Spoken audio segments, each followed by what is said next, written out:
Brighton 0, Manchester United 2 on the last game of the Premier League season 23-24. We've won a game and we kept a clean sheet, yeah? But look at my microphone. Look, mash up. Look, the views hanging off. On one side, it's only United. You can't even see that. Oh, there you go. It's only United hanging off. That is our season, yeah? That's our season. Man United have finished 8th. I'll get into the whole season talking a little bit, but on today's game, we saw the 4-4-2 sort of implemented, out of possession with McTominay and Bruno kind of up front, hybrid, false nines, etc. Sometimes a 10 with a 9, sometimes just 2 9s. The spaces between the midfield, the defence and the attack were small. But if we're honest, it didn't really impact Brighton at all. Brighton should have been 2 or 3 goals up in the first half. They had chance after chance. Casemiro cleared off the line. João Pedro missed a really easy chance after, giving Dalot the little shimmy. They were playing really well. We played really poorly in that first half. We couldn't get on the ball. People kept losing it. We couldn't play through Brighton when we did. McTominay had a half chance that he blazed over the bar. But Brighton should have been winning the game from the first half. Second half, though, we did improve. I'll give us that. Second half, we did improve. Bruno was getting on the ball a lot more. Ahmad was getting on the ball a lot more. And it was a good ball over the top from Casemiro to Dalot. And he gets us the first goal. And a good finish by Dalot. Rasmus Højlund off the bench. Again, much rested. Onto his right foot, good goal as well. I'm gonna get more and talk about him as well. But again, like I said before the beginning of the game, yeah, this was just about preparation for the FA Cup final. That's it. Like, I knew there was a chance we could have lost today, and if we did, then we did. We knew we weren't going to be able to finish higher than 8th. Well, we could have finished 7th, but not higher than that. There was a chance getting Conference League. Newcastle made sure they beat Brentford.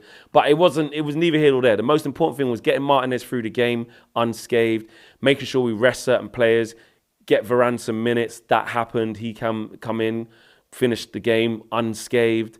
There were defenders back. The bench was pretty healthy. Rashford was on there, came on late. Anthony on the bench. It was about that because we're not playing for anything. So from that side, I didn't really care about the result, but I was like, well, do want to finish on a high. It's the last game of the season.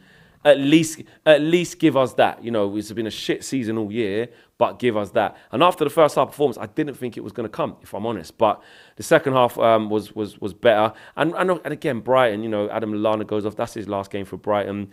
I think Enciso comes on. They start making a few changes. Ansu Fati, and their rhythm starts to go a little bit as well. And they weren't as good in the second half as they were in the first.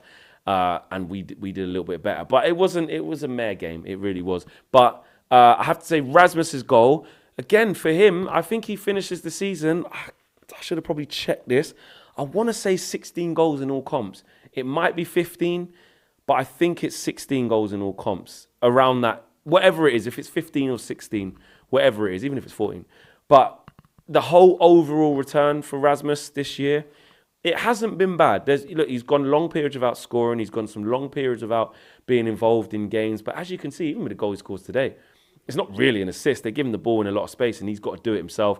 But he goes onto his right foot. He strikes it clean with his right foot. And it's another good goal. Similar to the goal he scored. Again, what I like about the type of goals he's scoring, he's proven he can score the same type of goal quite consistently when he does get in a little scoring mood. When he scored the one against West Ham, when he took it across goal on his right foot into the far corner, I think against Areola, that's the finish that he scored against Newcastle across the Bravka.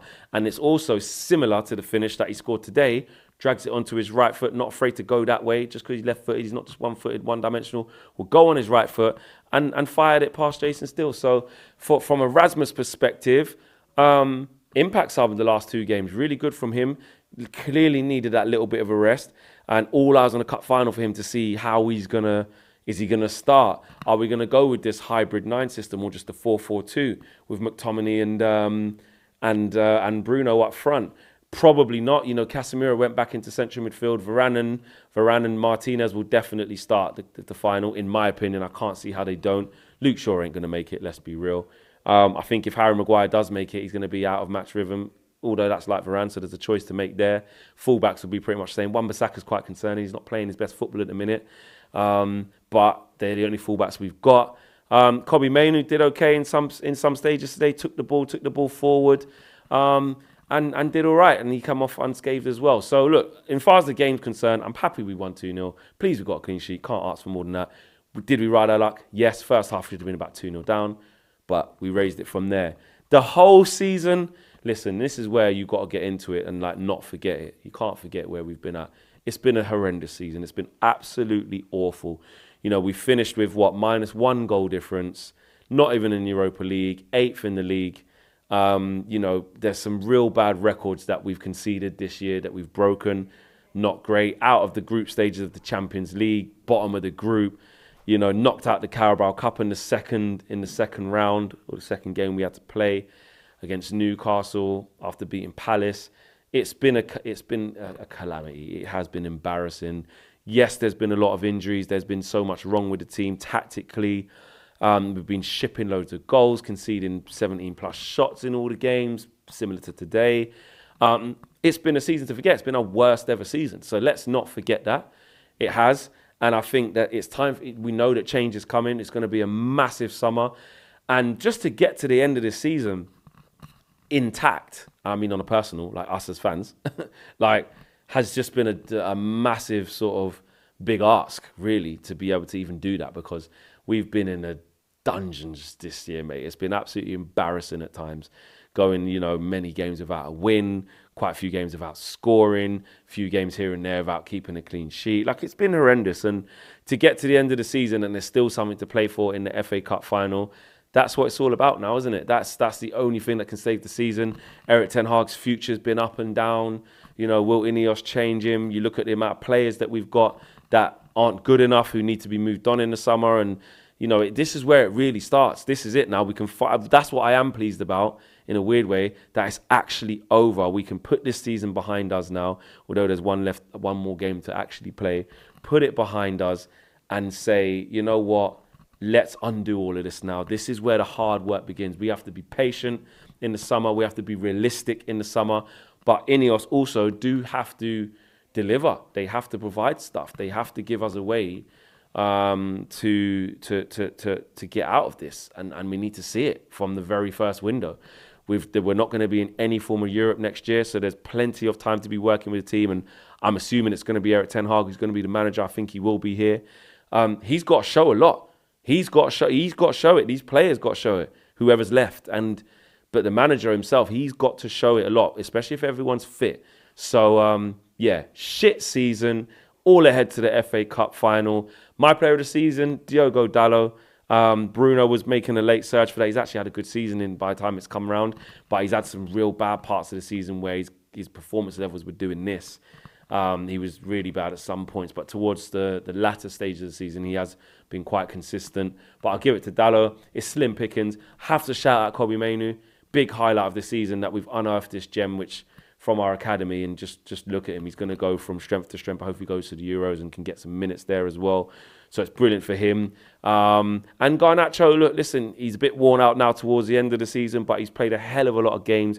Really good learning curve for him. So I'll big up those three. And Rasmus Højlund in his first season taking a lot of stick. But I tell you what, the goal return hasn't been that bad, considering where he's coming from. So yeah, man of the match today.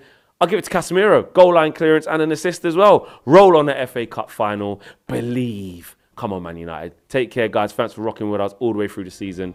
And liking the video, subscribing to the channel as well. I'm out of here. And we'll see you in the lead up to the build up of the big one. The FA Cup final. Peace.